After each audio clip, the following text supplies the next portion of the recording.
What's good with you guys? It's your boy DEVO here, and I'm back with another reaction video. Today we're going to be reacting to 10 WWE wrestlers Triple H is wasting. And this video is by Palana, I think. I don't know how to say the name. If I butchered that, I apologize. But the link will be down in the description if you want to see the original video. Check it out for yourself. I'm saying like, comment, subscribe. And that's really all I got, man. Let's get to the reaction. Stop talking. Since taking over WWE, Triple H has done a good job at booking guys like Braun Breaker, Jey Uso, and Dominic Mysterio. But then there's been some other guys that he's not been properly utilizing. So in today's video, we're going to look at 10 wrestling careers that Triple H is currently wasting, starting with Austin Theory. Triple H has completely undone everything Vince McMahon has built with Austin Theory. Under Vince, Theory was holding the Money in the Bank briefcase and looked like a future world champion. He was getting real heat every week. It was loud boos, strong rap. And then he cashed it in on the United States Championship. Out of all the titles. Now, granted, obviously, bro, you can't have him cash in on Roman. I'm pretty sure Roman was holding both titles at the time. Can't have him cash in on Roman. You know what I'm saying? You can't. You just can't. So, yeah. But, yeah, this man ended up cashing in on the United States Championship. This shit is just wild.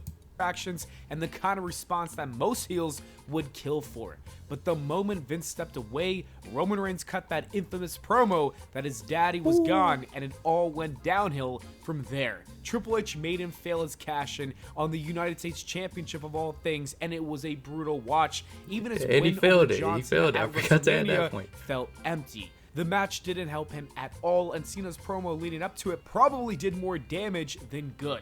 Since that time, Theory has been stuck in a tag team with Grayson Waller, just floating around in the mid-card doing nothing really. It's a waste of a guy who has all the potential in the world if they would just pull the trigger again. Drew McIntyre's WWE career isn't horrible by any means, but it's definitely not where it should be. Under Vince, he was booked as a two-time WWE champion and carried the company through the pandemic era. But ever since then, it feels like he's been stuck in feuds that never lead anywhere meaningful, especially not to the World Championship. Even though we had the feud of the year in 2024 with CM Punk, I'd say that the year of 2025 hasn't been kind to him at all. Instead of being in a marquee world title match at WrestleMania 41, he was thrown into a random match with Damian Priest that didn't have too much buzz. That's a guy who should have been in one of the most high-profile matches on the card, maybe even the main event. But the WWE clearly dropped the ball by not building him up for the world title program, especially when they had plans for him to feud with Roman Reigns, only for that to be scrapped out of nowhere. Now, I will say this, though. I wouldn't say that him and Priest's feud was random. Priest literally cashed in on this man at WrestleMania 40. And took the world title from him in 5 minutes. 5 minutes after Drew had won. Well, no, Drew held that title for 5 minutes. Because Priest cashed in on him. So I wouldn't really say that it was random. You know what I'm saying? It was like a year in the making. But yeah, he should have definitely been. He could have definitely been doing something bigger. But it's at the same time, it's just like kind of hard to do that. You know what I'm saying?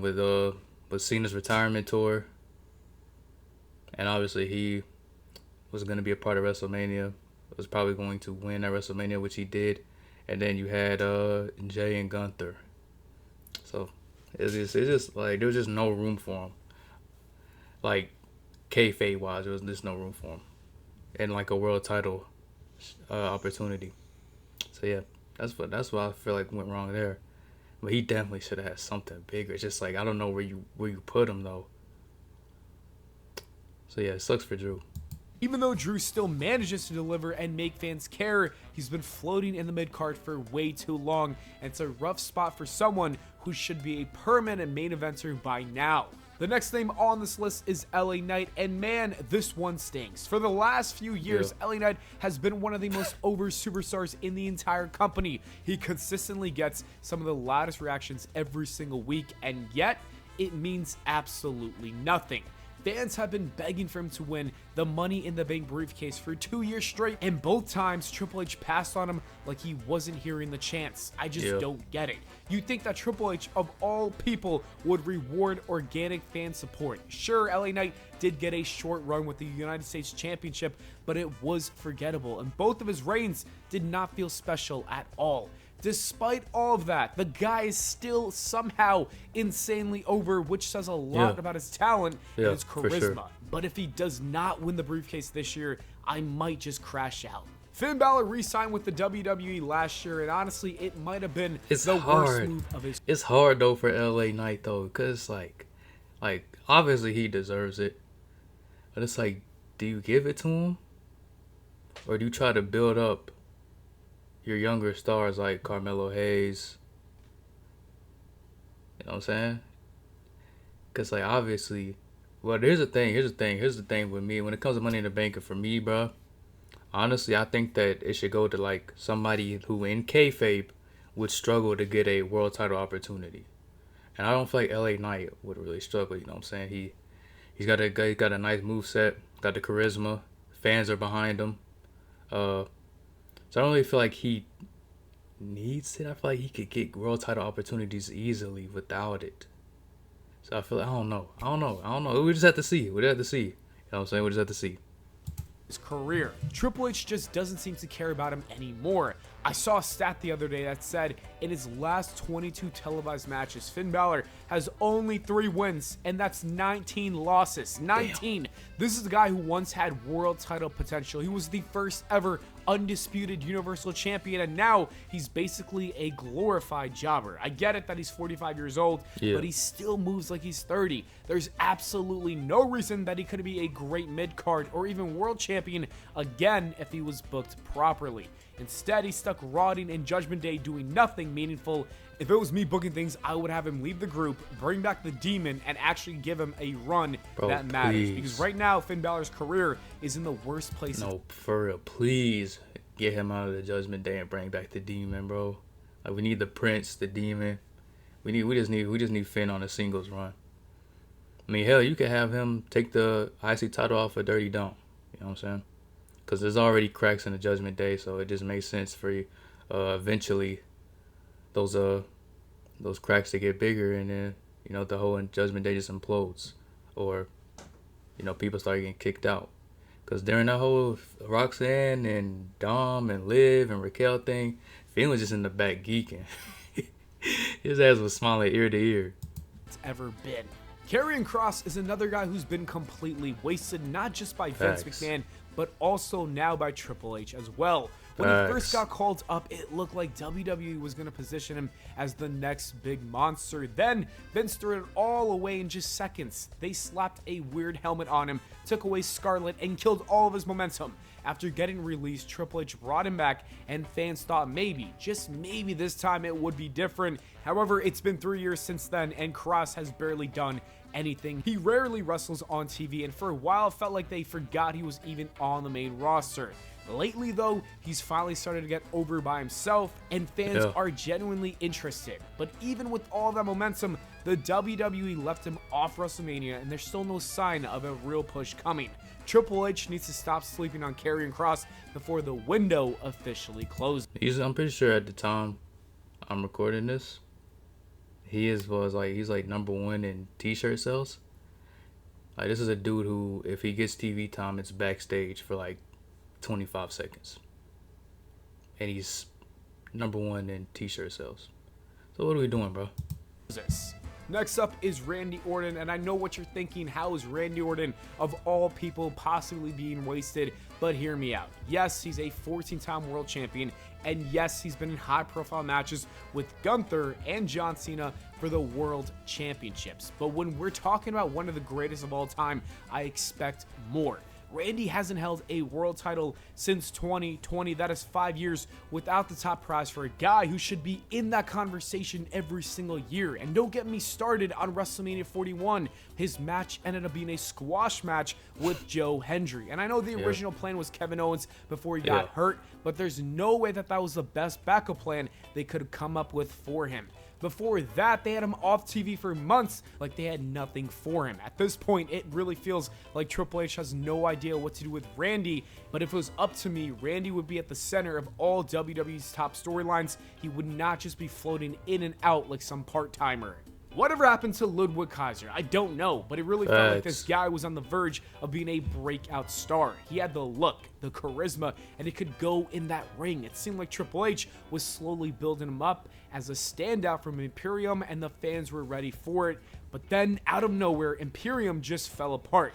The tag team split was never explained, and the momentum completely vanished. There were rumors online that said Giovanni Vinci was trying to get with Ludwig's real-life girlfriend, Tiffany Stratton, which might explain that awkward breakup. Either way, ever since then, Ludwig kind of just disappeared. The guy went from potential future star to catering duty real quick. The only other time I've heard his name recently was when Charlotte Flair said that he was in her DMs. That's how you know things have gotten bad. It's been upsetting to see how Andrade's wrestling career has played out over the years. Back in NXT, he was a standout star. The guy was putting on bangers with names like Aleister Black and Johnny Gargano, and everyone thought that he was destined to be a future world champion on the main roster. But instead, the WWE let him go. Then he went to AEW, and once again, the expectations were sky high. People were sure he would be a top guy, and once again, nothing. That's when you fast forward to his WWE return with Triple H booking things, and the fans had hope again. This time, surely. Bro, hold on. Before you keep going, bro, SmackDown is 3 hours long. So you mean to tell me in those 3 hours you can't figure out some way other than backstage fit checks to put Andrade on there? Like throw his ass in the best of 7 series or something. Like have him and Melo go back at it again, bro. I don't know. There's just too much. SmackDown is 3 hours long. There's just too much time. That show runs for too long for there not to be something other than backstage fit checks for Andrade to do, bro. That's my 2 cents. He would get the push that he deserved, and he did for a few weeks, maybe a couple months, but that was kind of it. Now, he's kind of gone, and Triple H forgot about him. It's honestly sad to see such a talented wrestler wasted like this one. I think Solo Sikoa is another name who has been completely wasted, and let me explain why. After WrestleMania 40, it looked like WWE was getting ready to make him one of the biggest stars in the company. He took over the Bloodline, he kicked out Jimmy Uso, he brought in Tama Tonga and Tonga Loa, and everything pointed to him being a permanent main event player. But just a year later, Solo wasn't even on the WrestleMania 41 card. That's crazy when you think about how important he was to WWE TV throughout 2024. It's wild how fast WWE cooled off on Solo. For someone who had the keys to the Bloodline, you would think that they'd actually treat him like a priority, but instead it feels like he peaked too early, and Triple H has got to fix this before it's too late. And last but not least, Carmelo Hayes is struggling to find any real success on the main roster. He's been here for about a year now, and outside of that short feud with... Before he even continues, bro, bro, Carmelo Hayes is actually my current favorite wrestler in WWE. And man, this is why for me it's hard for the Money in the Bank thing, because it's like you obviously have LA Knight, but it's like Melo could use that too, though, bro. Like no bias, bro. Like no bias. He dead ass could use that. Cause obviously Cena's retiring, so I don't know who's gonna retire him. It could be Cody. It could be anyone. Probably is gonna it's probably gonna be Cody, to be honest. But I mean, bro, you could just imagine, man. Just imagine. Like that'd be cool, man. Be cool to see a little Mellow in the Bank type of thing going on. We'll have to see. I'm gonna let him continue, man. Videos Andrade, there's really nothing memorable about his run. It's honestly surprising considering how big of a star he felt like in NXT. Yes. Meanwhile, his former rival Braun Breaker has been killing it on Raw. He's got a major storyline with Paul Heyman and Seth Rollins, and is clearly one of Triple H's top priorities. On the other hand, Carmelo has been stuck in a never-ending storyline with The Miz, and while that's fine, I guess for now, it's not exactly career-defining. It's starting to feel like Hunter doesn't see Carmelo on that same level anymore that he was in NXT. If things don't change soon, he might end up being just another NXT star who couldn't make it on Raw or SmackDown. But I will say this. They obviously view him, and they have to view him in a pretty good light, because like he's had matches with AJ Styles. even though it got cut short due to injury. He's had matches with AJ Styles. He's pinned Randy Orton. He's had matches with Cody Rhodes during his title run. So he's on TV. He's on TV pretty much every single week. But it's just that when he is on TV, they do kind of fumble, a little bit. But it's what it is, you know what I'm saying? That's really all I got, you know what I'm saying? Like, comment, subscribe, and let me know who else that is not on this list that you think Triple H has fumbled or is wasting. Like I said, the link will be in the description. You guys want to check it out for yourself. And so that's all I got for you guys. You know what I'm saying? That's all I got for you guys. I'll see you guys next time.